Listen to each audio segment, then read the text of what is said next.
Assalamualaikum warahmatullahi wabarakatuh. Selamat sore pemirsa TVRI Kalsel dimanapun Anda berada. Berjumpa kembali di acara kesayangan kita, Hidup Sehat, karena sehat itu indah dan menyenangkan.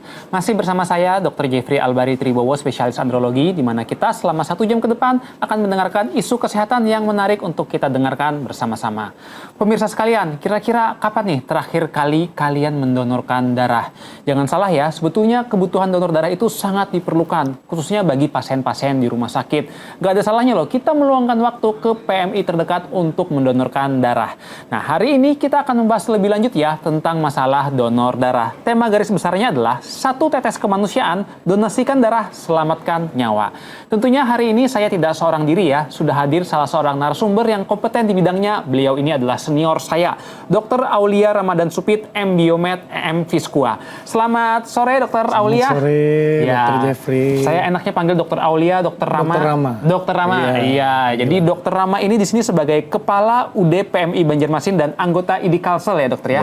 Oke, nah pemirsa sekalian, mungkin kalau ada yang mau ditanyakan langsung nih sama Dr. Rama, bisa bergabung ya melalui channel YouTube TVRI Kalsel Live Streaming. Buka aja di YouTube, nanti ada live videonya di sana, chat di sana untuk kita bahas bersama-sama. Baik, Dr. Rama ini kan Kepala PMI Banjarmasin. Sekarang ini ada kegiatannya lagi banyak apa sih dok dari PMI ini nih kalau boleh tahu dokter? Yang jelas kita baru saja memperingati Hari Donor Darah Sedunia, di mana memperingati ya untuk apresiasi bagi para pendonor.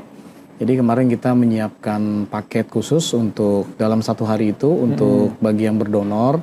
Ya hasilnya lumayan, antusiasnya banyak, ada berapa ratus pendonor yang kita dapat dan itu juga bisa untuk memenuhi kebutuhan darah. Oke, jadi aktif ya dok ya untuk menjemput bola juga nih kalau ada masyarakat yang mau donor. Saya tuh pernah lewat Instagram saya dok, ada videonya mantan wapres kita, Bapak Yusuf Kala pernah datang itu ya dok ya? Itu gimana tuh dok ceritanya tuh? Ya, jadi karena Kalimantan ya, khususnya Kalsel ini, kita kan sedang menuju perbaikan nih untuk PMI Banjarmasin.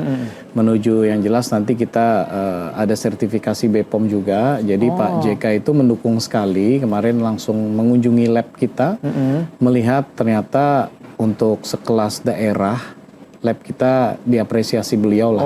Karena sudah cukup, insya Allah sudah sangat bagus untuk ininya. Ya, jadi udah cukup bagus banget ya pelayanan di laboratorium PMI Banjarmasin ya. Selama ini kan mungkin orang taunya, mungkin di kota-kota besar, di Jakarta, Jawa, tapi Banjarmasin juga nggak kalah nih dok ya. Betul. Nah, kalau kita berbicara donor ya dok ya, itu kan sering tuh setiap minggu kita lihat tuh kayak di Sabila segala macam tuh ada mobil donor gitu. Kenapa sih dok, donor ini kok dia selalu ada terus nih mobil-mobilnya sampai ke berbagai tempat gitu dok? Jadi memang karena kebutuhan darah kita kan meningkat terus nih dari hari ke hari, yang dulunya paling berkisar per bulannya permintaan darah itu berkisar 3.000 kantong per bulan. Sekarang sudah mencapai 6.000 kantong per bulan. 2 kali lipat. Kebutuhannya ya, sedangkan kita biar baru bisa menyanggupinya ya paling di angka 4.000 sampai 5.000, jadi masih banyak kekurangan. Kalau kita tidak aktif kerjasama dengan instansi ya agak kesulitan untuk memenuhi itu. Oke, jadi masih ada selisih 2.000 kantong ya kurang lebih per bulan ya dok ya? Lumayan juga itu sebetulnya dok ya. Apa sih dok yang mengakibatkan sekarang ini kebutuhan dari donor ini, kantong darah ini semakin diperlukan dok dibandingkan dulu? Apakah karena penyakitnya kah makin banyak atau gimana nih? Ya, jadi kemungkinan begini. Kan untuk donor-donor rutin penyakit talasemia, cuci darah itu kan pasti seminggu sekali, seminggu 2 kali itu harus transfusi darah. Sedangkan kemungkinan besar pasien-pasien yang talasemia, yang gagal ginjal juga pasti meningkat. Sehingga kan kebutuhannya juga pasti meningkat. Nah, ditambah lagi kasus-kasus lain yang urgen seperti kecelakaan, terus juga melahirkan, kan banyak juga deh, angka kelahiran kan juga tinggi nih. Jadi itu juga membutuhkan transfusi darah untuk ibu melahirkan. Nah, jadi memang karena kebutuhan yang sangat meningkat dikarenakan penyakit dan memang keharusan untuk bertransfusi darah itu yang menyebabkan hal ini terjadi. Oke, jadi ternyata banyak kebutuhannya dok ya, mulai dari ibu hamil, orang kecelakaan, sampai yang kebutuhan seperti talasemia. Kalau selama ini dok menanggulangi yang defisitnya nih dok, defisit 2.000 kantong darah itu gimana nih dari dokter Audi? Kita sebenarnya sudah maksimal, artinya kita untuk saat ini kerjasama, kan kalau donor darah itu bisa setiap 2 bulan, jadi instansi-instansi terutama pemerintah juga dinas-dinas, terus bank dan yang lainnya itu kita sering surati untuk mengadakan kegiatan donor. Mereka tidak perlu mengeluarkan biaya, Oh, oke. hanya tempat saja sediakan, semua untuk snack pendonornya juga dari kita semua, alat-alat juga dari kita. Oke. Itu, jadi itu yang sering kita lakukan. Kemudian ada sistem blasting SMS, jadi kalau yang sudah waktunya berdonor itu biasanya kita kasih SMS. Oke, diingatkan lagi. Diingatkan ya, Dok, lagi, ya. betul. Kalau bisa berdonor kembali nih, udah Betul. waktunya ya dok ya. Betul. Nah sekarang kalau kita berbicara tentang donor darah ya dok ya, sebetulnya untuk donor darah sendiri itu ada nggak sih manfaat bagi seseorang yang dia mendonorkan darahnya nih dok? Ya, yang jelas kita bakal tahu nih kita nih sakit apa tidak. Karena kan kalau mendonor darah itu sekalian diperiksa 4 penyakit menular. Oh apa aja dok? Hepatitis A, hepatitis C, spilis, sama HIV. Jadi kalau misalnya kita terus berdonor dan tidak ada cekal, berarti kita bebas 4 penyakit itu. Oke. Nah, sedangkan kalau misalnya kita cek di lab kan lumayan biayanya. Ya, Nah, kalau ini kan ratusan ribu. gratis. Nah, itu. Terus yang kedua juga otomatis kan ada pergantian darah baru. Kalau kita setiap mengeluarkan darah banyak, otomatis kan memicu untuk pertumbuhan sel darah baru. Nah, itu tentunya bikin sehat tubuh.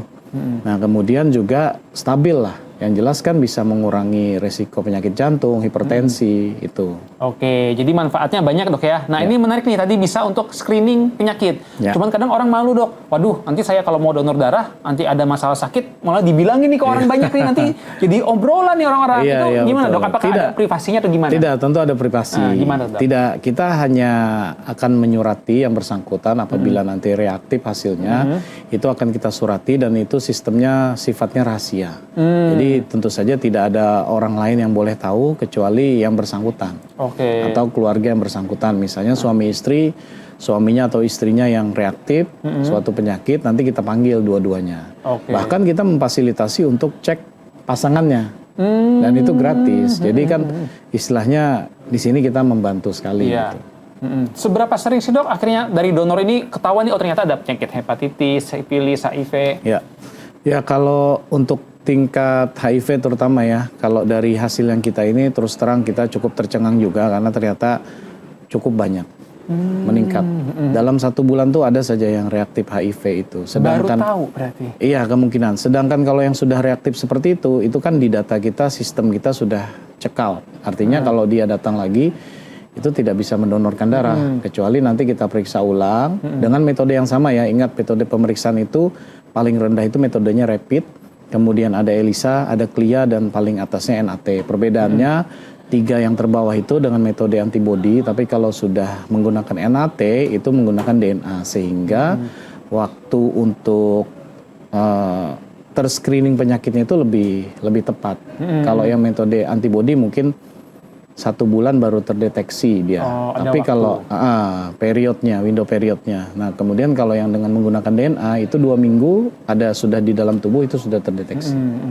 Itu nanti dok kalau screening itu saat mau donor darah berarti hasilnya instan dok. Saya misalnya ini mau donor darah dok, Iya. itu di tes darah dulu gitu ya dok ya, kayak dicucuk Iya, jari kah kan atau gimana? diambil dulu darahnya. Nanti kan ada proses IMLTD, screening. Nah, itu kan membutuhkan waktu. Dari proses mulai dari kita pengambilan donor sampai darah itu bisa dipakai itu kurang lebih 6 jam. Makanya kendalanya kenapa jadi bertumpuk, karena kalau kita tidak ada stok itu sudah pasti akan lama mendapatkan darah. Karena kalau dari proses donor itu lama, panjang prosesnya. Tapi kalau sudah ada stok tinggal proses uji saring saja, uji cocok itu paling 30 sampai 1 jam. Oke. Untuk ininya bisa digunakan. Berarti kalau kita pertama pasti diambil dulu darahnya dok ya, disimpan di kantong baru dicek nih sama PMI Ya, ya. ada tadi virusnya atau tidak Ya. dok ya. Kalau ternyata ada virus itu baru tidak bisa digunakan ya. Kalau di PMI sendiri dok, dia deteksinya yang antibody tadi kah atau gimana? Ya, kita menggunakan metode CLIA. Jadi CLIA. yang lumayan cukup bagus. Nah, dalam waktu dekat kita sedang menjajaki untuk mendatangkan alat juga yang NAT itu. Yang pakai DNA, tapi kan itu perlu bantuan pemerintah lah nantinya. Kita tidak membeli alatnya, jadi hanya kerjasama. Sehingga nanti kita hanya beli reagennya saja. Tapi kan karena kita ini bukan milik pemerintah, jadi harus ada berhitung-berhitungnya. Nah, jadi tentunya kalau nantinya dibantu oleh pemerintah daerah, kita akan bisa makin bagus lagi untuk kualitas dari produk darah itu tersendiri. Oke. Dan perlu diketahui untuk penyimpanan kita terpisah ya. Jadi darah itu sebelum di screening itu nanti diletakkan di kulkas darah yang karantina. Nah, setelah lolos karantina pun ada proses produk rilis dulu. Jadi dirilis dulu dia sesuai tidak dengan gambarannya, ada lipemik, ada ikterik, ada timbangannya sesuai atau tidak. Jadi prosesnya panjang, tidak sembarangan. Kalau di kami sudah sampai sejauh itu. Oke, jadi nggak yang instan gitu dok ya? Kan saya sering juga dok baca dapat broadcast dibutuhkan darah golongan AB untuk pasien ini gitu dok ya. Itu sebetulnya berarti nggak bisa langsung digunakan darahnya bisa, dok ya? kan harus ada proses dulu. Perlu waktu tadi ya dok ya, bisa sampai paling lama 6 jam. 6 jam lebih gitu ya dok ya? Ya betul. Oh berarti yang berbahaya itu kalau misalnya dia perlu darahnya cepet nih, kecelakaan, tapi darahnya nggak ready itu Nah cukup makanya sulit. tetap harus menunggu. Makanya di kita juga ada stok darah sito namanya dok. Artinya begini, kan kita yang seperti yang urgen tadi, itu kita tetap harus sediakan stok itu yang tidak digunakan kecuali memang ada keterangan dokter sito. Kenapa kita harus menyiapkan itu? Karena kalau kayak kasus tadi dia tidak segera transfusi bisa meninggal, otomatis kan bagaimana kita? Sedangkan kalau dari proses donor kan lama. Iya. Nah makanya kita ada namanya stok sito, tapi tidak banyak. Nah itu. Oke. Cuma stok darah itu tetap berini, nanti ini digunakan, diambil yang baru digantikan. Cuma jelas kita batasi ada stok sito. Dan stok sito itu adalah memang betul-betul yang pasien-pasien sito. Yang perlu segera. instan gitu ya dok ya, karena gawat darutan. Pengalaman dokter dok di PM itu yang paling sulit dicari itu darah yang apa sih? Nah kalau untuk golongan darah sendiri saat ini sih masyarakat kita terutama Banjarmasin cukup banyak aja. Jadi tidak ada yang sulit, tidak ada yang golongan ini yang susah, golongan ini susah, kecuali resus. Oke. Resus negatif itu terus terang hanya dimiliki orang-orang Eropa, orang-orang luar. Nah kalau kita Indonesia ini hampir 99% kan resusnya positif. Tapi kalau ada yang menikah dengan orang luar, orang Australia atau orang mana, itu biasanya anaknya kemungkinan bisa resus negatif dan resus positif. Kita tidak punya data pendonor-pendonor yang mempunyai resus negatif. Kalaupun ada hanya sedikit. Nah biasanya kalau yang seperti itu kita harus minta ke Tangerang. Karena, ke pusat. ya itu. Oke, jadi itu yang sering saya lihat dok ya, ada AB plus, AB minus, AB minus, ya, gitu ya. ya, betul. Yang sulit itu yang minus itu Minus, dok ya. ya. Berarti kalau kita ada blasteran gitu, Ada kemungkinan, makanya minus. dicek dulu. Kita di Kalsel ini ada sih datanya, tapi tidak banyak Oke. yang punya resus itu. Jadi itu tadi ya perlu kita perhatikan juga ya kebutuhan, karena kan kita nggak tahu tuh ternyata ada orang yang membutuhkan dia kebetulan resusnya negatif, perlu cepat. Nah itu kan perlu pertolongan segera. Makanya sangat penting di database tadi ya dok ya. Oke, baik, nanti kita akan membahas lebih dalam lagi ya tentang masalah donor darah. Tetapi setelah pesan-pesan yang satu ini, jangan kemana-mana, masih di acara Hidup Sehat, karena sehat itu indah dan menyenangkan.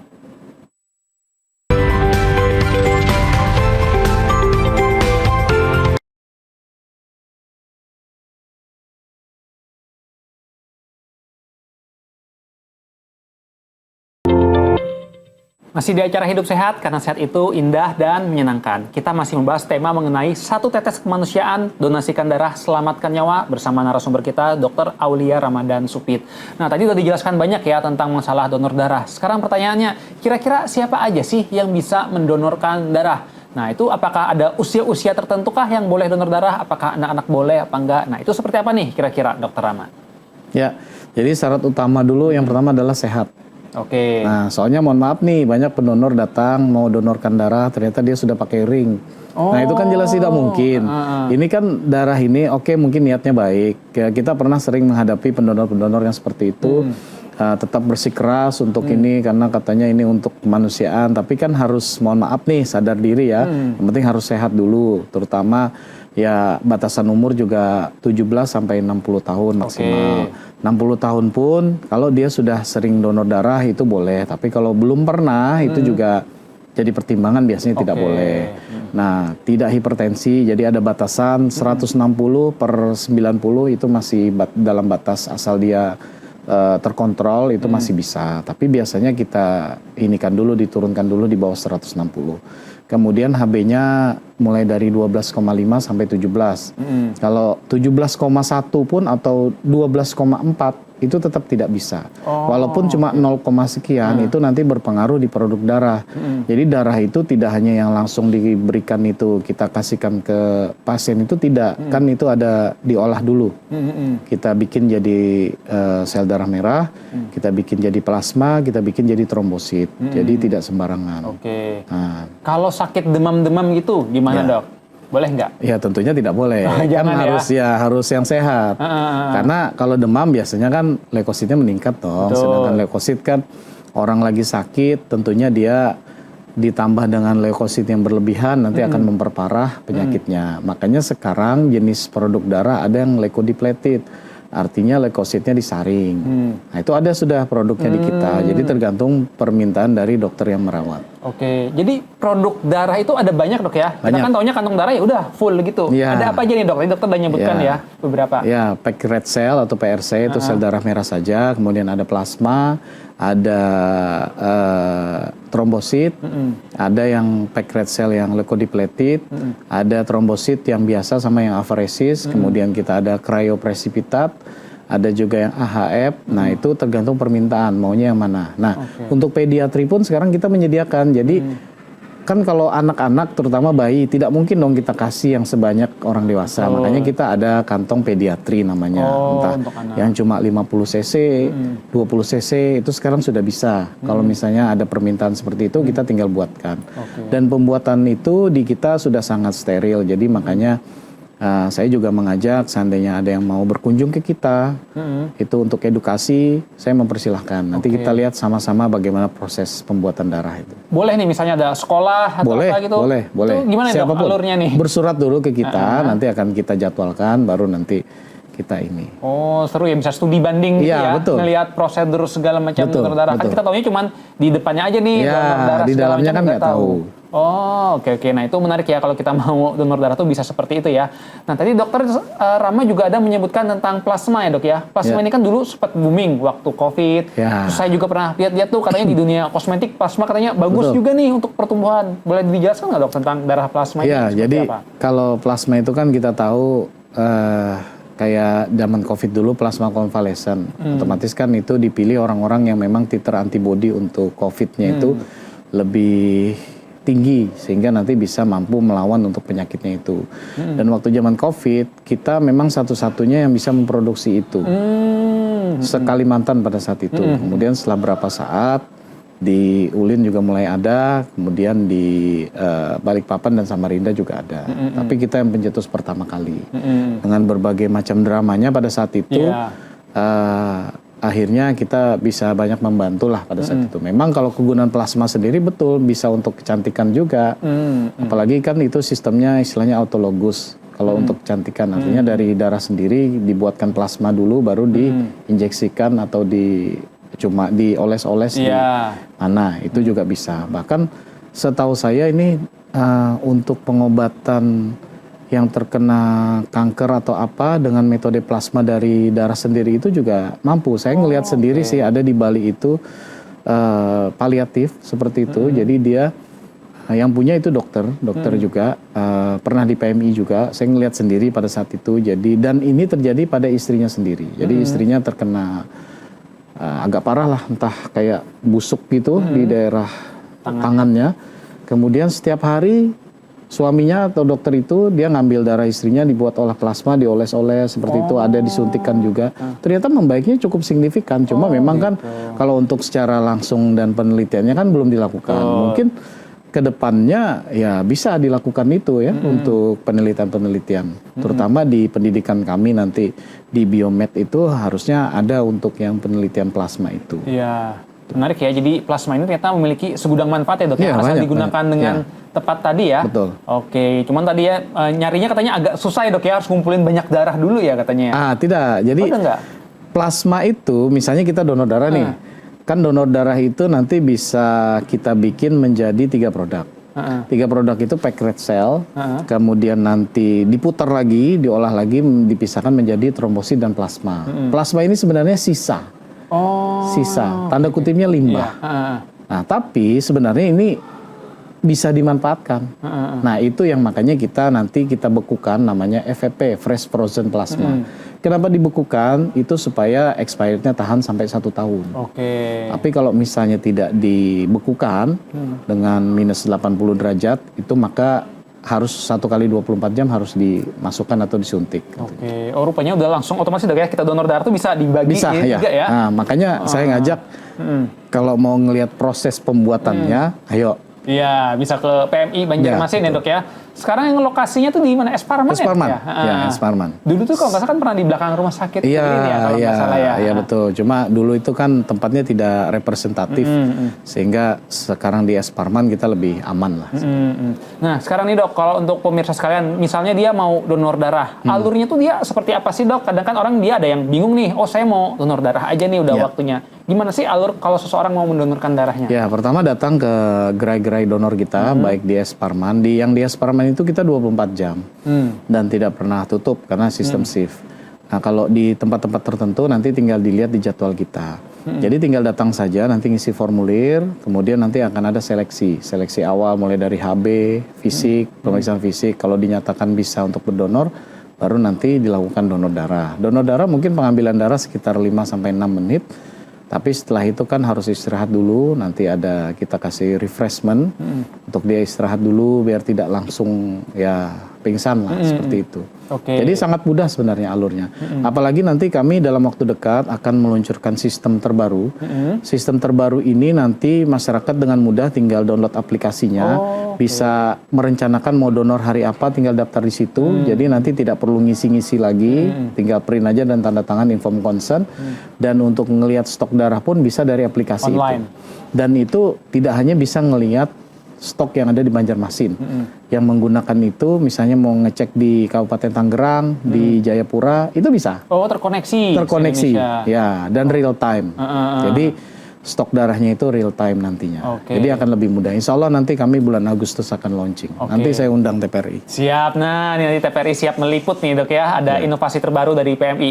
Nah, betul nggak sih dok? Kalau katanya darah itu sekarang makin sulit dicari, harus bayar dulu nih. Kata orang-orang kan, oh sekarang kalau ada duit baru urusan lancar nih, sampai darah aja dijual belikan. Itu beneran terjadi nggak sih dok? Nah, itu sebenarnya tidak benar, hati-hati ya masyarakat. Karena biaya pengganti pengolahan darah ini 100% ditanggung BPJS dengan tarif yang sudah ditentukan oleh peraturan Menteri Kesehatan. Nah itu sudah jelas. Jadi kalau ada oknum-oknum yang memanfaatkan itu jelas tidak benar. Jadi makanya saya menghimbau masyarakat ketika mencari darah, konfirmasinya sebaiknya langsung ke PMI saja. Dan jangan memasukkan nomor pribadi. Kalau boleh nomor PMI-nya saja, sehingga tidak dimanfaatkan oleh oknum-oknum tertentu untuk meminta imbalan. Nomor, maksudnya kemananya dia masukkan nomor pribadi? Biasanya kan nomor pribadi hubungi si ini. Waktu ngirim itu ngirim ya, pesan darah. Ya dibutuhkan darah. Nah sebaiknya nomor PMI saja. Nah tapi nanti dengan sistem yang terbaru ini tentunya akan mengurangi hal itu. Karena nanti kan sistem yang terbaru ini kita mengusahakan keluarga pasien itu tidak perlu capek-capek lagi ikut membantu mencarikan darah. Nanti biar sistem kami yang bekerja. Oke, ngelihat stoknya di mana yang ada itu nanti bisa diproses gitu ya dok ya? Ya, memang untuk sementara untuk wilayah Kalimantan ini baru Banjarmasin, tapi nanti akan saya kembangkan minimal sekalsel tank dulu sudah bisa menggunakan itu sehingga kita di Kalsel nanti aman nih. Jadi misalnya Barabai di daerah sana stok darah lagi kosong, dia bisa ngecek di Tabalong umpamanya. Oh, ternyata ada. Gitu. Oh, jadi bisa ngeliat ya tetangga-tetangga, kota tetangganya mana aja nih yang ada kebutuhan darahnya dok ya. Jadi sebetulnya kalau kita berbicara dok ya, untuk kebutuhan darah tuh dia tidak ada membayar ya dok ya. Tidak ada. Mungkin ada orang yang oknum ya, dia kan sering di sosial media dia ngehubungin, darah aku nih kebetulan sama kayak kamu nih. Dia meminta. Gitu ya. Makanya amannya lebih baik kita kalau masukin nomor kontak ke PMI aja gitu ya. Biar satu pintu tuh ke PMI semua urusannya dok ya. Oke, nah sekarang kalau kita berbicara dok untuk donor darah, ada nggak sih dok persiapan-persiapan yang harus dilakukan nih ketika seseorang mau donor darah? Apakah dia harus makan dulu, puasa atau gimana? Jadi yang penting tenaga harus cukup, tidur cukup dulu sebelum berdonor darah. Nah sebaiknya kalaupun mau ngisi sedikit, jangan terlalu banyak, terutama yang berlemak-lemak sebelum donor darah. Karena apa? Ketika kita makan banyak dulu, habis berdonor darah, dipastikan hasil darahnya nanti pada saat pengolahan itu lifemik. Oh, banyak lemak? Iya, itu akhirnya tidak bisa dipakai. Oh, nah kan rugi. Iya. Makanya kenapa sekarang kita bikin, karena kami sudah menginvestigasi, ternyata seperti itu banyak yang lipemik. Sejak kita batasi, apabila dia habis makan besar, itu 3 jam setelah itu baru bisa berdonor. Jadi disesuaikan. Jangan juga perut kosong langsung donor, enggak juga. Paling enggak dia isi sedikit. Atau kira-kira nih saya pengen donor darah jam 4 sore umpamanya. Nah 3 jam sebelumnya makan dulu. Oh, jam 1 gitu ya. Oke, jadi jangan terlalu pendek dekat dengan waktu makannya ya. Apalagi makannya ayam tepung dong. Nah itu setelah donor baru makan yang banyak itu silakan. Oh gitu ya, jadi setelah donornya baru makan yang banyak dok ya. Ternyata ada persiapan-persiapannya itu juga dok ya. Cuman jangan juga waktu kita misalnya lagi lemes banget. Ya gitu jangan. Ya. Pernah nggak dok ada yang lagi donor tiba-tiba pingsan gitu? Ada beberapa, biasanya kebanyakan perempuan dan masih muda dan belum pernah donor, ada. Oh, nah, dia itu? FOMO, jadi ikut-ikut teman, ikut donor, tiba-tiba belum siap, tiba-tiba ngelihat darah pingsan. Oh, karena shock ngelihat darahnya ya dok ya, bukan karena efek segala macamnya mungkin itu ya. Oke, nah itu makanya penting banget ya kita persiapan tuh kalau kita mau donor darah. Nanti kita akan kembali lagi ya membahas tentang masalah donor darah, tetapi setelah pesan-pesan yang satu ini, jangan kemana-mana, masih di acara Hidup Sehat, karena sehat itu indah dan menyenangkan.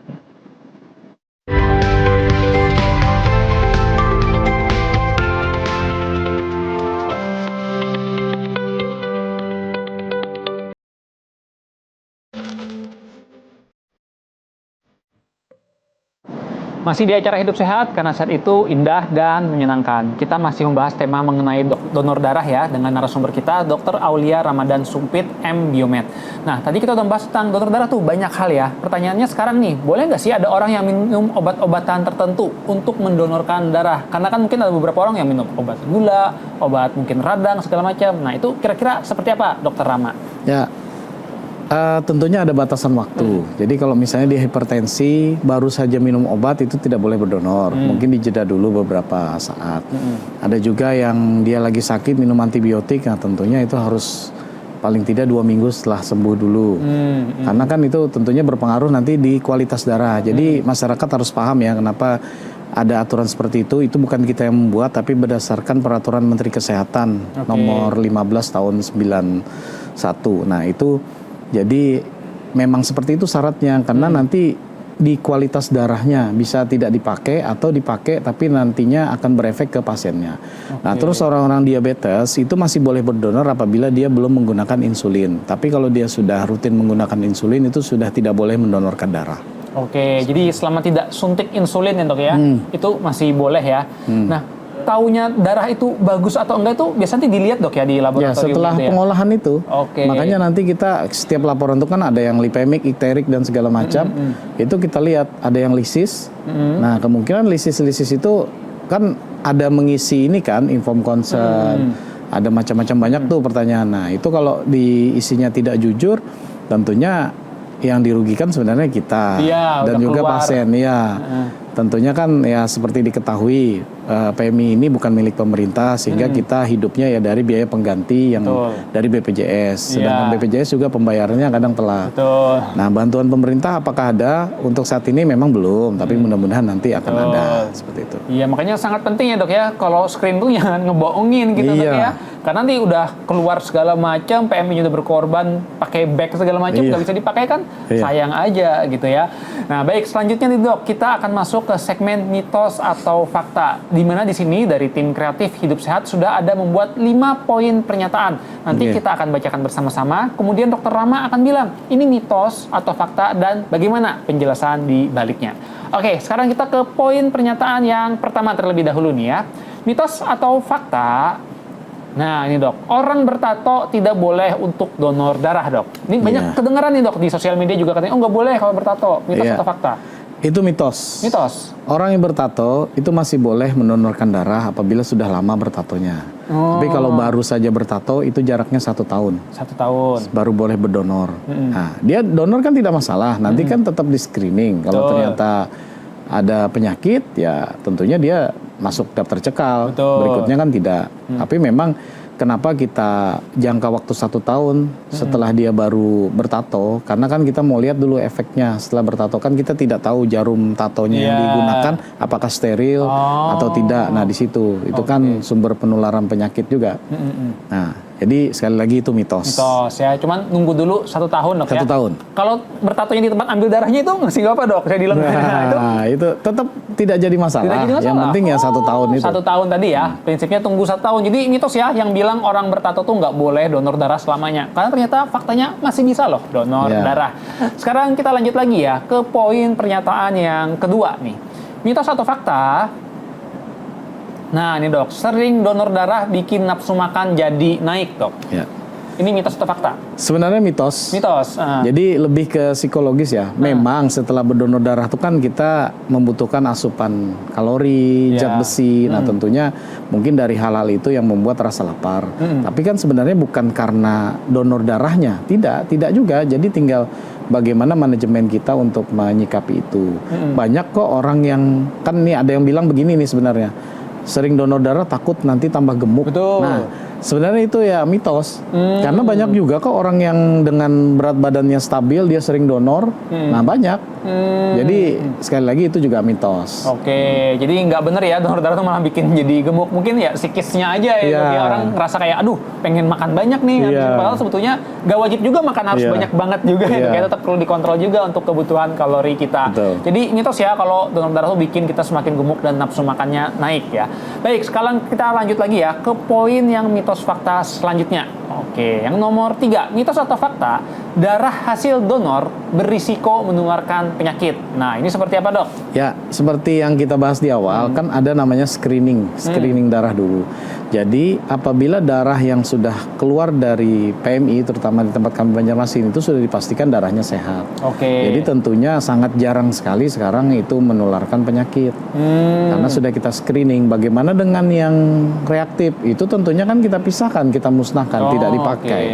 Dan pendonor yang sudah reaktif, itu sudah masuk dalam daftar cekal. Sehingga kalau dia untuk donor lagi, itu harus diperiksa ulang dengan metode yang sama atau di atasnya. Apabila bisa membuktikan itu tidak reaktif, ya bisa berdonor lagi. Tapi ada beberapa penyakit yang mohon maaf itu tidak bisa disembuhkan seperti kayak HIV. Biasanya itu kalau sudah reaktif berapa kali periksa pun dengan metode yang sama apalagi di atasnya tentunya masih reaktif ya. Jadi sangat jarang sekali tiba-tiba hilang HIV-nya itu tidak mungkin. Iya betul. Nah kalau kayak hepatitis kan ada kemungkinan masa dia sudah diobati dia sembuh dari hepatitis A-nya kan banyak, gitu. Hepatitis B-nya kan banyak. Nah itu juga masih bisa berdonor asal dia memang betul-betul sudah bebas hepatitis tadi. Spilis juga begitu. Kan memang terdeteksi nih, tapi dengan dia pengobatan pada akhirnya dia bisa sembuh. Setelah berapa lama itu juga bisa berdonor lagi. Tapi kalau HIV biasanya itu cekal permanen. Permanen ya. Oke, jadi sebetulnya darah yang didonorkan itu sebetulnya dia udah bersih ya. Iya. Karena yang berpenyakit udah dimusnahkan tadi, Sudah, ya. iya betul. Oke, jadi nggak betul tuh ya mitos kalau bilang darah hasil donor tuh berpotensi menularkan penyakit karena pada prinsipnya semuanya udah melalui tahapan screening yang tepat dulu ya dok ya. Oke, jadi mitos. Oke, sekarang kita lanjut lagi ya ke poin pernyataan yang keempat nih. Mitos atau fakta? Nah, donor darah hanya boleh setahun sekali nih dok. Ya, mitos. Kan bolehnya 2 bulan per 2 bulan. Ya. Oke, kenapa? Jadi 1 tahun 5 kali. Setahun 5 kali. Kenapa bolehnya 2 bulan sekali aja dok? Apakah boleh misalnya nih, saya pengen sebulan, pengen rutin? Oh tidak bisa, karena kan kita bicaranya masalah untuk darah itu berproses kembali kan mempunyai waktu. Kalau waktu berproses untuk tumbuh kembali kan biasanya memang 3 bulan. Tapi aturan yang terbaru dari Permenkes itu dalam jangka waktu 2 bulan karena dia sudah mulai pembentukan juga dari sumsum tulang sehingga nanti TPF-nya, trombosit mudanya itu untuk produksinya itu kan dia sudah mulai meningkat juga. Jadi di 2 bulan itu sudah boleh donor, tapi harus tepat, tidak boleh kurang 1 hari. Oh, 60 hari berarti ya? Ya, 60 hari. Kalau dulu memang 3 bulan, tapi sekarang 2 bulan sudah boleh. Oke, jadi ternyata mitos ya kalau yang bilang donor darah itu cuma boleh setahun sekali. Justru bisa setahun tuh sampai 5 kali loh, karena minimal tadi 2 bulan. Ya, gitu ya. Itu yang donor konvensional. Tapi ada yang donor afaresis itu malah 2 minggu sekali bisa. 2 minggu sekali? Apa itu dok, donor afaresis itu? Afaresis itu prosesnya berbeda dengan donor biasa. Kalau donor biasa kan kita ambil darah dulu baru di screening. Kalau afaresis screening dulu semua sudah dinyatakan sehat baru diambil darahnya. Tapi dia menggunakan alat sehingga nanti yang diambil adalah trombositnya saja. Oke. Ya, komponen darah lain kembali lagi ke dalam tubuh. Jadi seperti kayak cuci darah. Oh gitu. Makanya pendonor-pendonor afaresis itu biasanya dia akan lebih sehat. Karena diambil bagian tertentu aja Iya, trombositnya saja yang diambil atau mau ngambil plasmanya saja itu juga dari afaresis. Oke, itu tadi 2 minggu sekali ya? 2 minggu bisa. Bisa lebih pendek berarti ya Iya. waktunya ya. Oh, menarik ya. Rupanya ada beberapa pilihan juga ya. Nah, sekarang kita lanjut lagi ya ke poin pernyataan yang terakhir nih, mitos atau fakta. Oke. Nah, ini mitos atau fakta setelah donor darah akan mendapatkan souvenir makanan.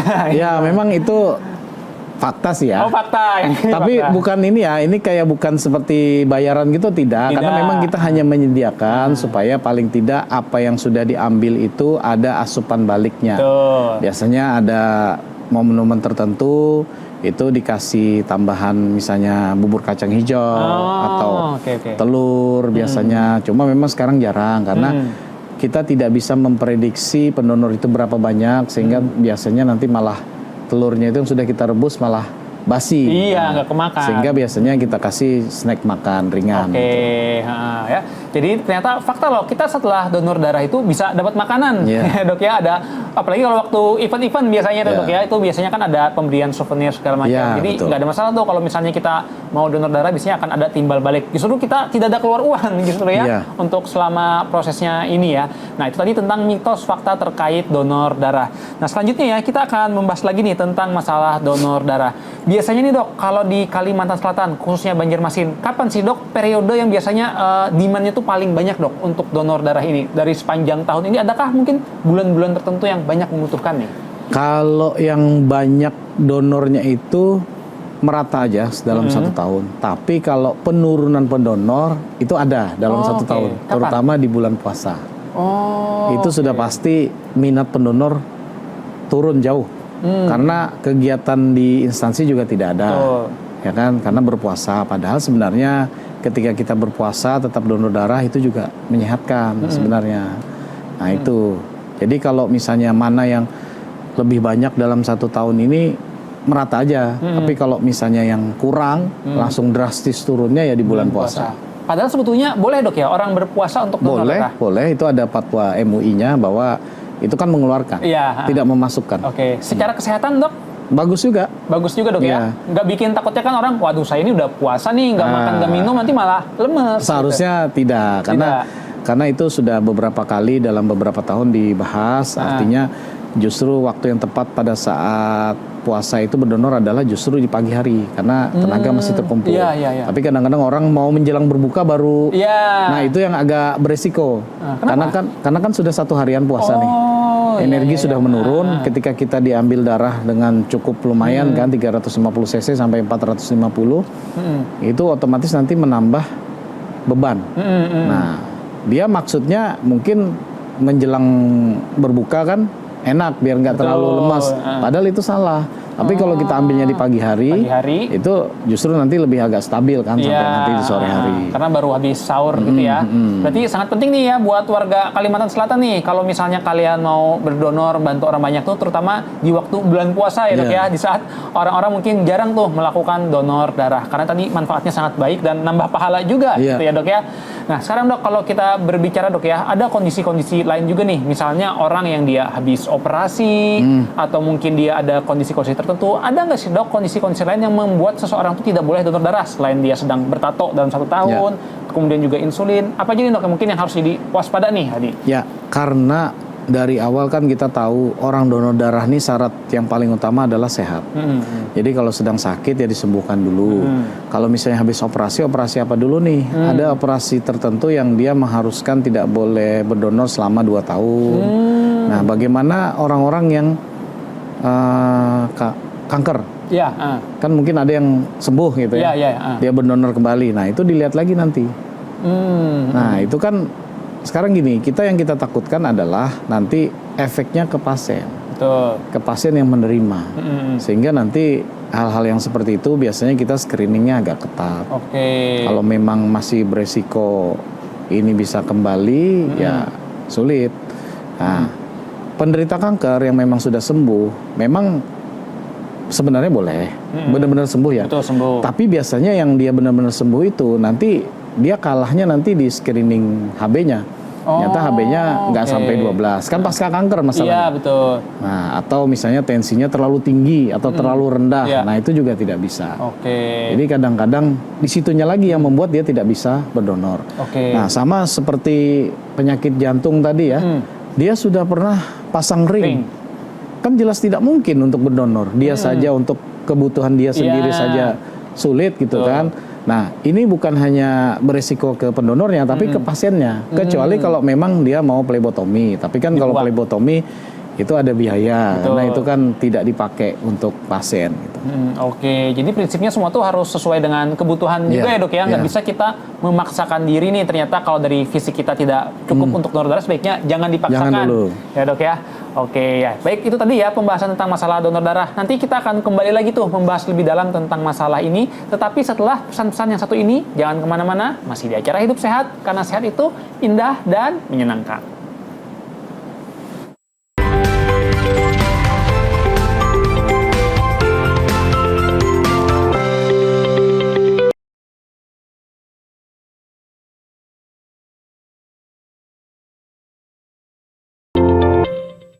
Kembali lagi di acara Hidup Sehat, karena sehat itu indah dan menyenangkan. Kita masih membahas tema mengenai donor darah dengan narasumber kita, Dr. Aulia Ramadan Supit. Baik, Dr. Rama, tadi kita udah bahas banyak ya tentang donor darah. Nah, sekarang kadang orang tuh mau donor darah, dia agak takut nih. Waduh, nanti donor darah katanya sakit nih, di lengan diambil darah segala macam. Apalagi prosesnya lama nih, 5 menit, 6 menit. Nah, itu sebetulnya kalau kita donor darah tuh nyeri nggak sih dok selama prosesnya? Kalau dibilang tidak sakit, itu nanti saya bohong. Memang pasti sakit ya, namanya jarum juga lebih besar. Tinggal bagaimana kesiapan kita saja. Ya, paling tidak mengalihkan. Kadang-kadang kita kan pada saat ditusuk, kita sambil main handphone gitu kan, itu boleh kok. Boleh. Jadi kan kayak tidak terasa. Sambil juga pada saat mau ditusuk, itu sambil tarik napas yang dalam, itu juga biasanya mengurangi rasa nyeri. Nah, pada saat prosesnya tidak ada berasa apa-apa. Jadi pada saat penusukan dan mencabutnya itu biasanya yang agak berasa di situ. Kalau selama prosesnya 5 menit itu aman dok ya? Nggak ada aman, tidak ada rasa macam. apa, nggak ada. Oke, jadi sebetulnya nyerinya ya minim saat proses ditusuk dan ditariknya aja ya dok ya. Jadi nggak perlu yang kita khawatir tuh nanti malah sakit terus-terusan. Kalau setelahnya dok ada bikin kayak luka koreng kah atau apakah? Nah, ya kalau luka sampai koreng mungkin tidak ya. Kalau ya bekasnya memang ada. Apalagi kalau yang rutin donor biasanya bekasnya itu akan permanen, tapi bekas yang bukan bentuk koreng tidak, hanya bekas biasa kecil saja. Ya, seperti saya kan ada bekasnya nih. Saya kan rutin tiap 2 bulan sekali. Jadi seperti apa dong bekasnya? Bisa lihat. Penasaran saya. Nah, paling begini aja nih. Kecil banget. Kecil ya. Titik, jadi memang ada bekasnya. Iya. Jadi ternyata ada bekas, tapi memang titik kok, nggak yang kelihatan banget itu pemirsa. Tidak mengganggu estetika kulit ya dok ya? Tidak. Dulu tuh pernah ada di berita juga dok, saya baca ya ada penghargaan untuk orang yang sering donor tuh. Ya betul, jadi memang kita penghargaan itu mulai dari 10 kali, 25, 50, 75, dan 100. Kalau 10 dan 25 itu nanti biasanya dari kita ada penghargaan. Kalau misalnya 50 dan 75 biasanya dari provinsi, bisa dari gubernur. Nah, terus kalau misalnya yang 100 itu langsung Bapak Presiden biasanya nanti yang memberikan penghargaan. Jadi dapat penghargaan yang Satya Lencana itu. Oh gitu. Nah, 100 pahlawan kali kemanusiaan. Donor tuh berarti dia udah berapa tahun dok ya? Setahun biasanya senior sih. Ya, lansia. Mungkin dari dulu ya. Tapi kan sekarang karena ada metode apheresis, jadi banyak yang masih muda sudah kekejar. Karena kan 2 minggu bisa donor terus kan. Itu bisa dihitung 100 kalinya. Betul. Di Banjarmasin paling banyak berapa kali nih dok orang donor yang pernah dokter temuin? Kalau yang 100 lebih sudah banyak sekarang di Banjarmasin ya. Tapi memang sudah senior-senior, biasanya hampir 60, ada yang 60 lebih. 60 lebih masih boleh berdonor selama dia tidak ada penyakit dan dia rutin donor. Sekali lagi rutin donor dan dia tidak ada penyakit, itu 60 lebih masih boleh berdonor. Tapi kalau sudah mulai hipertensi yang tidak terkontrol atau apa ada penyakit lain, itu tentunya tidak boleh. Nah itu ceritanya kenapa dok dia jadi sampai 100 kali dok? Ada mungkin dia Karena merasa terpanggil kah atau apa dari Ya, pengalaman biasanya dokter? karena kemanusiaan ya. Kemanusiaan terpanggil, dia membantu sesama ya. Karena kan darah ini sampai sekarang belum ada pabriknya untuk mencetak. Betul. Jadi dari manusia juga. Jadi tentunya dia merasa terpanggil, sehingga sangat wajar apabila sudah 100 kali dapat penghargaan Satya Lencana. Oke. Kan lumayan tuh bisa Iya. di ini terus. Dari presiden. Iya.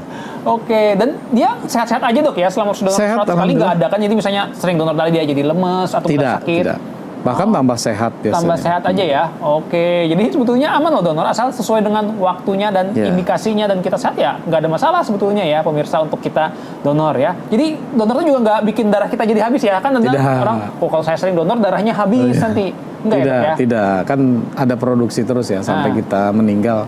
Tentunya darah itu kan ada prosesnya. Oh, oke ya. Jadi aman ya kalau kita mau donor terus. Nah, sekarang pertanyaan dok, kalau misalnya perempuan nih dok, kan perempuan ada dia sedang siklus haid, boleh nggak sih kalau perempuan nih dok dia lagi haid itu untuk donor darah? Sebaiknya tidak boleh.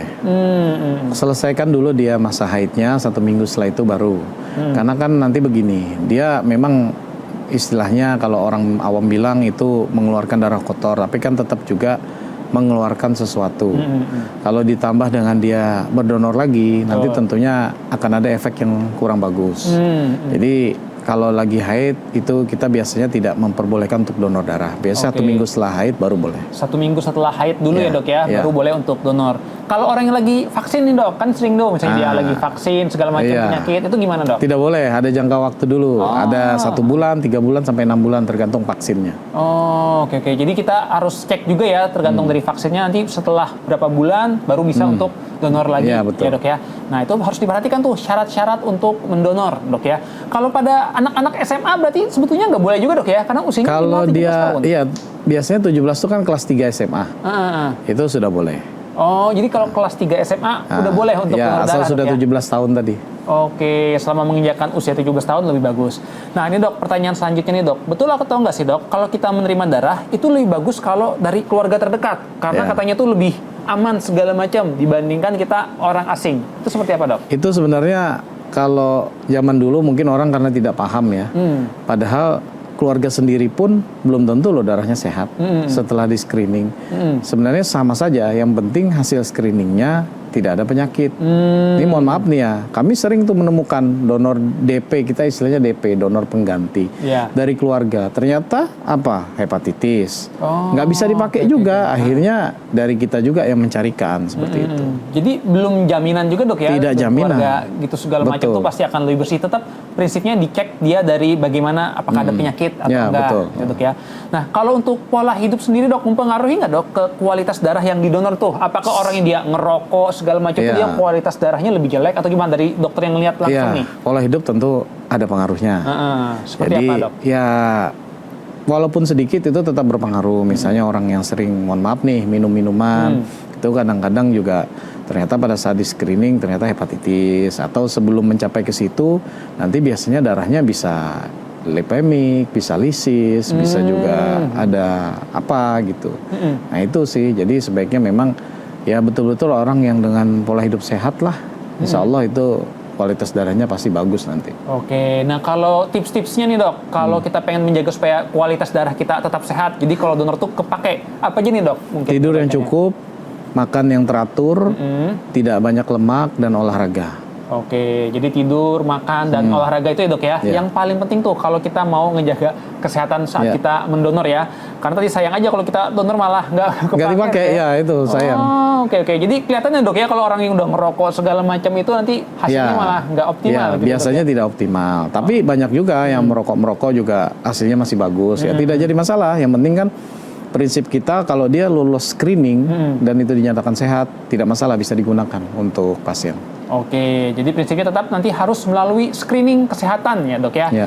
Nah sekarang dok, saya mau nanya nih dok, untuk masyarakat Kalimantan Selatan nih, khususnya yang sedang menyaksikan ini, mungkin dari dokter Rama ada pesan-pesan nggak sih? Mungkin yang masih galau nih dok, Ya. dia mau donor, aduh aku takut, aku khawatir segala macam. Ada nggak nih dok dari dokter mungkin pesan-pesannya nih? Iya, Silakan, oke. Dok. Jadi pesan saya jangan takut untuk berdonor darah, karena tentunya itu sehat untuk kita sendiri, juga membantu masyarakat yang membutuhkan. Karena gara-gara kita bisa jadi orang itu bisa bertahan hidup lebih lama. Oke, jadi dengan bantuan kita bisa membantu untuk kesehatan orang lain, Iya. Dok ya. Jadi amal jariah tuh untuk Iya, kesehatan. Oke, baik Dokter Rama, kita udah nggak kerasa nih Dok, sudah hampir 1 jam nih membahas tema mengenai donor darah. Mungkin dari Dokter Rama saya boleh minta nggak Dok untuk kesimpulan akhir Dok yang Ya. disampaikan. Silakan Dokter Rama. Jadi yang jelas donor darah itu baik dan sehat, terutama untuk pendonor ya kan, dan itu juga bisa membantu untuk pasien yang membutuhkan. Dan ingat masyarakat jangan percaya mitos-mitos ya, terutama juga masalah biaya pengganti, itu hati-hati karena itu sudah ditanggung oleh BPJS 100% yang itu diurus oleh rumah sakit. Oke. Nah, yang negeri ya, kalau swasta saya tidak paham kalau hal itu. Tapi kadang-kadang swasta juga kerjasama dengan BPJS. Artinya jangan mudah termakan isu-isu atau opini-opini yang tidak baik. Kalau perlu apa-apa darah, langsung saja konfirmasi ke kami di PMI DS Parman, kantor pusat, sehingga nanti biar tahulah yang mana yang benar, yang mana yang tidak. Ya, karena kantornya buka 24 jam Dok ya. 24 jam tidak ada tutup. Iya. Donor darah juga kapan aja bisa, mau jam 3 Oke. subuh, mau kapan bisa. Oke, nggak ada masalah ya Dok ya untuk donor darah karena tadi selalu buka nih kantornya Ya. untuk pelayanan ya.